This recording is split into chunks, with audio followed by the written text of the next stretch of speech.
¿Cuáles son tus miedos? Contalos, contámenos. Mensaje al Instagram, al mío, al del canal, donde quieras. ¿Cuáles son tus miedos? Uy, tengo un montón.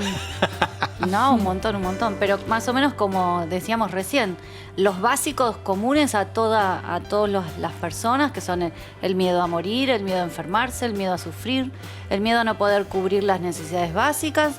Y después, en lo más pequeño, pequeños miedos, a rendir mal un examen, a no poder manejar, a que me traten mal, a que me vaya mal en un trabajo. Pero el miedo es normal. El ¿O no miedo es es normal? normal. ¿O cuándo se transforma en anormal? Bueno, el parámetro que usamos cuando mandamos a las personas a consultar es un miedo que a vos te permita estar un poco cauteloso, de estar atento a no meterte en líos, es normal.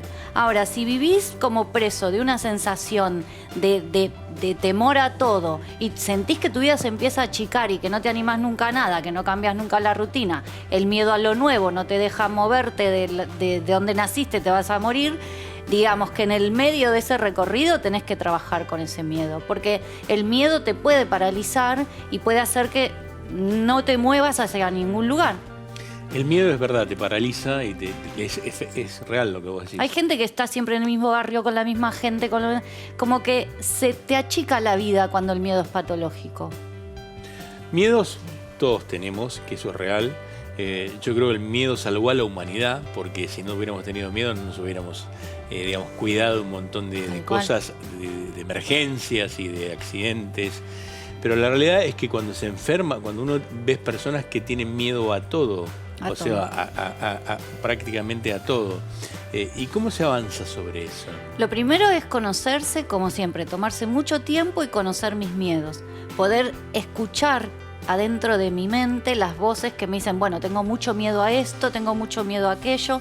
¿Y qué situaciones son? Si son normales, miedos comunes a todos, o si en mí tienen una dimensión extraordinaria, digamos, fuera de lo común. Todos tenemos miedo al primer día de la escuela, al primer día de trabajo, miedo a lo nuevo, pero hay chicos que no pueden pasar por esa experiencia sin sufrir. Cuando lo nuevo, por ejemplo, tomando el ejemplo de lo nuevo, te genera una emoción tan angustiosa que no te permite hacer nada, ese es el momento de consultar. Ana, pero también el cambio de vos, por ejemplo, hay gente que tiene una vida muy pareja, normal, y de golpe le cambia la estructura rutinaria y ahí se arma el miedo.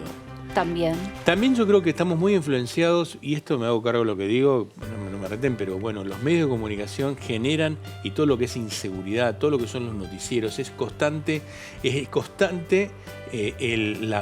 ver gente vulnerable, y vos te sentís vulnerable. El sufrimiento de la gente vulnerable es habitual en los medios de comunicación. Sí, porque también pasa algo que es, como nosotros somos todos estamos muy atentos a los miedos, nosotros para sobrevivir queremos protegernos de muchas cosas, también a veces los medios usan eso, ¿no? Decir, bueno, ya sé que si pongo una noticia de terror, la gente va a estar prendida ahí, porque parte de nuestro cerebro se engancha sin querer con lo catastrófico, cuando en realidad con escuchar un segundo y hacer una oración era suficiente, pero por ahí estamos 24 horas escuchando sobre una catástrofe. Hay algo nuestro que se engancha con el miedo. Por eso decimos que el miedo no es tonto. Y por eso yo le digo a mis pacientes, cuidado con el miedo, que tanto el amor como el miedo son generadores de tu realidad. Son las dos fuerzas más potentes que tenemos mentalmente. A ver, volvemos a explicar eso. El miedo y el amor son las dos fuerzas más potentes que tenemos en nuestra mente para crear. Si yo me dejo atemorizar, nunca voy a hacer nada. Pero si yo tengo amor y hago por una causa, me atrevo a todo, soy capaz de hacer un montón de cosas. Pero si lo escucho al miedo, no hago nada. Me quedo ahí. Tenés el miedo acá y el amor acá. Es así. Sí, es así. Y muchas veces de esos miedos que me imaginé, quizás el 5% podría llegar a cumplirse, pero el 95% seguro que no. No hace falta tirarte de un avión. No, esto es como un video recontra lindo para hablar del miedo, que es muy simbólico, que es como, él cuenta que la noche anterior no había podido dormir pensando en por qué había dicho que sí a semejante locura, y la pasó re mal y se angustió, y cuando estaba en ese momento de máximo terror y dio el salto y voló, sintió que se le había desvanecido el miedo y que estaba atravesando una de las experiencias más lindas de su vida. Y él decía, ¿por qué lo que decimos todos, ¿no? ¿Por qué sufrimos tanto con anticipación por culpa del miedo? Si todavía no sabemos qué cosas nos van a pasar. Es bueno lo que acabamos de decir con la paciente, te adelantás a los hechos sin saber lo que va a pasar. Y eso es real, lo hacemos habitualmente. Sí, está en nuestro kit, está como en la base de nuestra neurosis. Yo creo que una de las cosas que tiene mucha gente que nos está escuchando, más en los centros urbanos más grandes, es el miedo a la inseguridad. Sí. Vos salís a la calle con miedo y ese miedo te enferma también. Sí, el miedo que se va desarrollando socialmente, según los mensajes que escuchamos todo el tiempo, empieza a alimentar esa voz de la preocupación y la ansiedad y el terror. Por eso tenemos que recortar información. Cuando nosotros queremos trabajar en salud mental, lo que tenemos que hacer es decir, bueno, hay cosas que las voy a escuchar y hay otras cosas que no las voy a escuchar. ¿Qué le dirías a esa persona que ve todo el día? Poco y nada noticias. Poco y nada. Yo diría nada, películas de terror. Estar lo suficientemente informado, pero no hacer de eso un pasatiempo.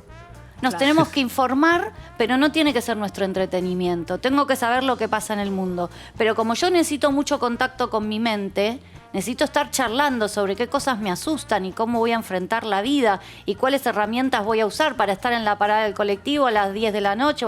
No me sirve estar todo el día escuchando sobre la inseguridad del barrio. Tengo que buscar herramientas que me acompañen hasta la parada y sobrevivir a una noche de miedo con las herramientas que tenemos que trabajar, que trajimos en el botiquín, que una de ellas es armar una red, una comunidad.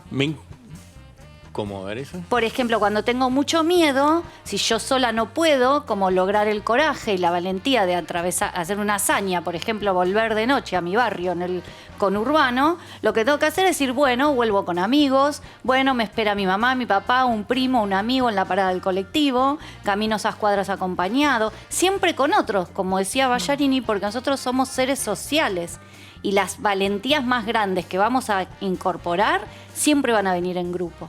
Nunca solos. Me gustó el tema que la noticia no sea un entretenimiento para nosotros. Y no, hay gente que mira noticias 24 horas o 12 horas. Tiene el noticiero, el canal de noticias de fondo.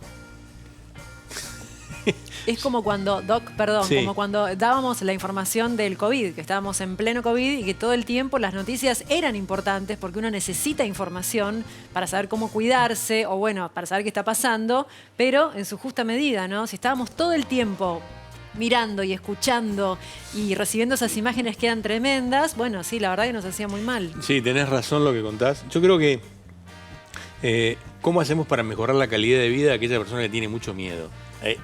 Es lo que más me puntualizo hoy. ¿Cómo hacemos para que aquella persona que está escuchando, que tiene miedo a todo lo que pasa y vive mal, cómo hacemos para ayudarla, ¿no? Consejos básicos. Lo primero es reconocer que tenemos ese miedo y puntualmente a qué le tenemos miedo. Y lo segundo es encontrar qué meta, o sea, qué propósito a mí me va a hacer superar el miedo para seguir adelante.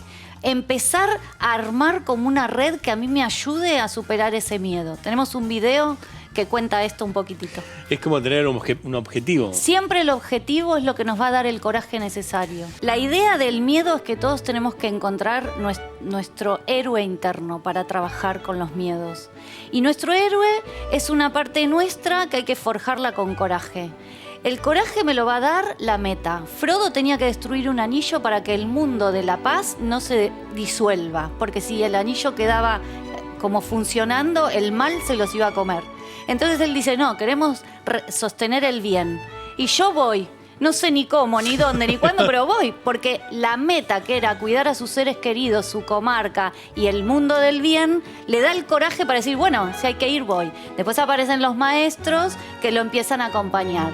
En nuestra vida, en las pequeñas decisiones de cada día, es más o menos lo mismo. Tenemos miedo a un montón de cosas, pero como la meta nos empuja, decir, bueno, no sé si tengo miedo de ir a un trabajo nuevo, tengo miedo. Bueno, pero con ese trabajo voy a poder hacer tal cosa que le va a hacer bien a un ser querido, o que me va a hacer bien profesionalmente, o que me va a hacer bien en salud. Y nos animamos a hacer eso que pensábamos que no éramos capaces de hacer. Se convirtió en un verdadero héroe. Bueno, porque una cosa que queríamos decir, cuando trabajamos con nuestros miedos, ese verdadero héroe que que nosotros nos llegamos a transformar, termina logrando las metas con el miedo. Es como que el miedo le sigue hablando, pero el héroe sigue ahí. El miedo no nos abandona nunca. Frente a las cosas nuevas, frente a las cosas tristes de la vida, siempre le tenemos miedo. Tenemos miedo a perder. Pero el trabajo terapéutico que tenemos que hacer es reconocer ese miedo y con el miedo transformarnos en nuestros propios héroes. Vamos al botiquín. Mira vos qué lindo que trajiste esto, maravilla. Botiquín de Analía Carril. Vamos al botiquín. Vamos, conocer tus miedos. ¿Qué es lo que más te aterroriza? ¿Estar enfermo? ¿Que esté enfermo algún ser querido? ¿Perder el trabajo? ¿Perder lo que lograste? Conocelo, escribilo, escuchate diciéndolo y charlá con tu miedo. Y vas a ver que la mitad de las cosas se achican. Aceptar que ese miedo que reconociste en el punto 1 no va a desaparecer. Solamente lo tenemos que aprender a llevar con nosotros, que no nos detenga. Es verdad, ahí lo tenés que llevar y que vamos, maneje. Con coraje, con miedo y todo, como el Chapulín, vamos. Recordar que esa causa, eso por lo que yo me voy a mover, es mi guía. Y ahí va a estar la valentía, el coraje y la energía que yo voy a tener para atravesar ese miedo. Decir, bueno, esto me da mucho miedo, pero como lo que estoy buscando lo necesito mucho, me voy a animar y lo voy a hacer. Extraordinario. Y siempre acompañados, siempre. Nunca podemos solos superar ninguna cosa fuerte de nuestra vida. Necesitamos la red, como la Comunidad del Anillo. Necesitamos gente que nos acompañe en ese viaje. Y reconocer el miedo y seguir es un acto de valientes, como el Chapulín. La verdad que Carril Analía, @Carril Analía. No me pregunten a mí, pregúntenle a ella. Carril Analía.